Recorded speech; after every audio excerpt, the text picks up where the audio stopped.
so long. What purpose does it serve? Well, the purpose that it serves is to transfer over 60 areas of sovereignty from the member states to Brussels.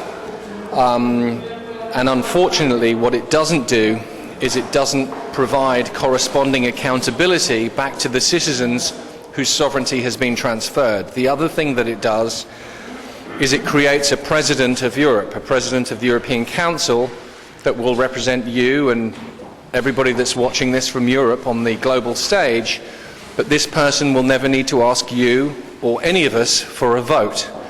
I have a problem with that because that's not democratic, it's not democracy.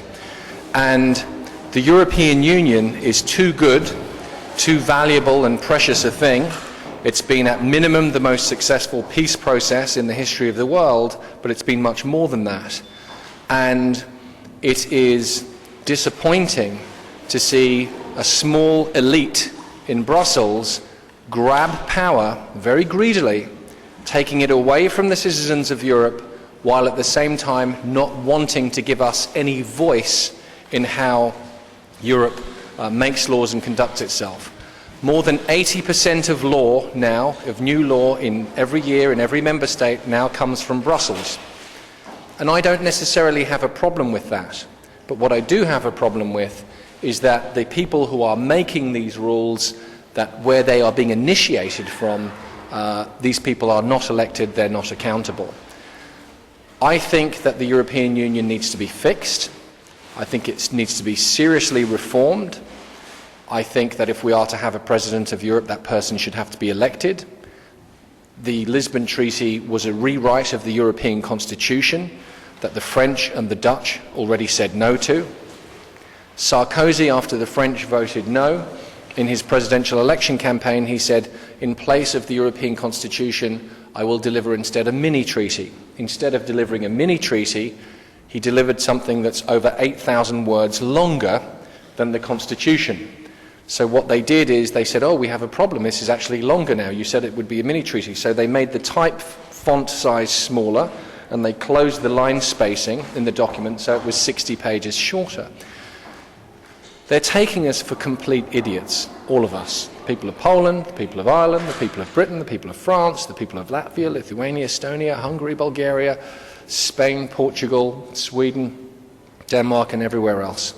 They're taking us for absolute bloody fools. And I know Europe and I know many Europeans, and one thing that they are not, that we are not, are fools. We know the European Union's good. We know a good idea, we know we want it to work, but we like democracy. We all fought too hard for democracy. So many millions died to ensure that Europe was democratic. You, on this side of that Iron Curtain, you fought, your family suffered so that you could be free, so that you could bring your children up in a democratic society. And I'm damned if I'm going to have a small elite in Brussels take that right away from my children or your children or anybody else. That's a decision that we need to make at a ballot box, and that's why we're doing what we're doing, and that's why the Lisbon Treaty is bad. Now the problem is that Poland isn't given a referendum. The French voted no in big numbers, the Dutch voted no, the Irish voted no. And yet all of our votes are being treated with contempt. They're saying we're carrying on anyway. We're going to go ahead with this. If the French, the Dutch and the Irish their democracies are being treated with contempt, do you think Poland's going to be any different? Of course not. Do the Austrians think Austria's going to be any different? Do the Italians think Italy's going to be any different? No. There's a very clear message for us all. So it's time for us to listen, pay attention, because this June we have something called the European elections for the European Parliament. And this may well be the last chance that we all have to send a very clear message to Brussels that is not Eurosceptic, that is not anti-European, that is not saying we don't want the European Union anymore, we want to withdraw, but that says we need to fix this thing, we need to fix it now, we need to make it democratic, accountable. If we are going to have a constitution, a fundamental treaty, it needs to be short, it needs to be readable, and everybody needs to get a vote on it. I would say it should be no more than 25 pages. If there's going to be a president of the European Union, that's something that voters need to decide that they want, and if they do want it, that person should have to face an election and be accountable to all of us at a ballot box. Now, if that sounds Eurosceptic or radical to you, then I don't know where I live anymore. I think that's a very moderate, reasonable position. I think what's radical are people saying, you voted the wrong way, vote again. Hugo Chavez is saying that right now in Venezuela. They had a referendum, an election. He wanted to be able to continue on in office in perpetuity, to be re-elected. The people voted no in Venezuela. Now he's saying they're going to have another vote. Brussels is saying the Irish have to do the same thing. What are we, turning into Venezuela? I mean, come on, where are we? Are we in Europe? Is this the cradle of civilization? It is. And I know in my heart that the people of Europe are going to do something about this, and they're going to do something about it in June. Okay, and what do you think about UPR?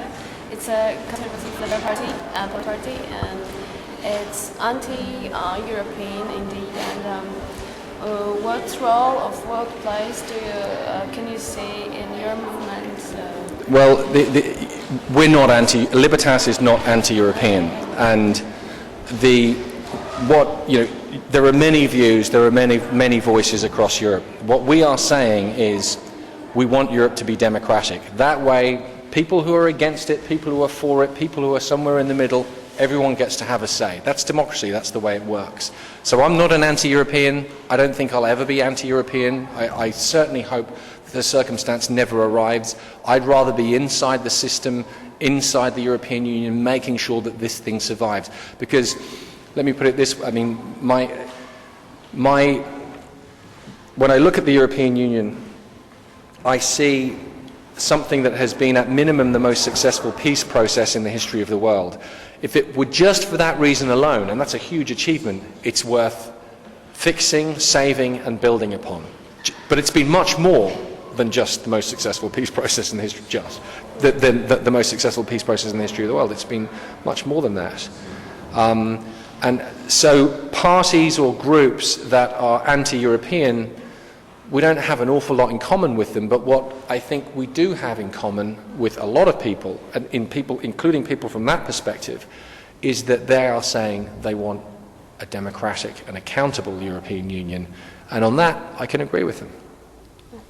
Manuel, what do you think about a conflict between the Czech President Václav Klaus with the European Parliament members? With Cohen-Bendit and Yes. that bunch of clowns? Yes. I think it was an absolute disgrace.